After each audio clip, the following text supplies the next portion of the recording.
आज बात होगी खेतपुर की, एक गांव जो बर्बादी की कगार पर था। सोचिए क्या होता है जब किसी का डर अंधविश्वास में बदल जाए। खेतपुर में 3 महीने से बारिश नहीं हुई थी, जमीन सूख रही थी और दिलों में डर बढ़ रहा था। इसी गांव में थी सावित्री वैद्यमाई।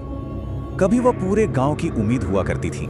एक रात रूपा नाम की एक औरत मुश्किल में थी। सावित्री को उसकी मदद के लिए बुलाया गया।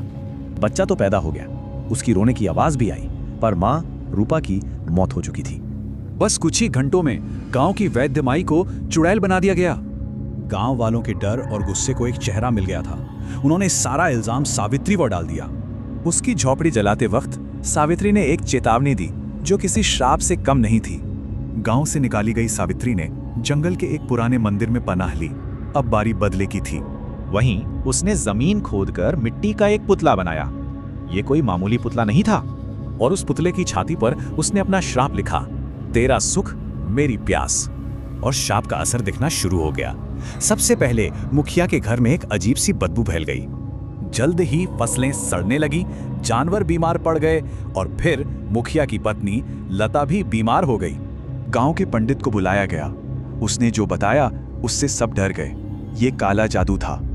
पंडित ने कहा, श्राप तोड़ना है तो पुराने मंदिर के नीचे दबे उस पुतले को नष्ट करना होगा। तो मुखिया अपने आदमियों के साथ आधी रात को उस मंदिर की ओर निकल पड़ा। जैसे जैसे वो जमीन खोदते गए, वो बदबू और भी तेज होती गई। मंजिल करीब थी और फिर उन्हें वो मिल गया, लता के बालों और कपड़ों से बना मिट्टी का एक छोटा सा पुतला।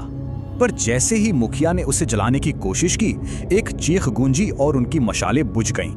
घबराकर मुखिया ने अंधेरे में ही उस पुतले को जमीन पर पटक कर तोड़ दिया। उन्हें लगा कि श्राप टूट गया, पर अगली सुबह लता अपने बिस्तर पर मरी हुई मिली और उसके बगल में वो टूटा हुआ पुतला पड़ा था जिसका गला रहस्यमयी तरीके से जला हुआ था।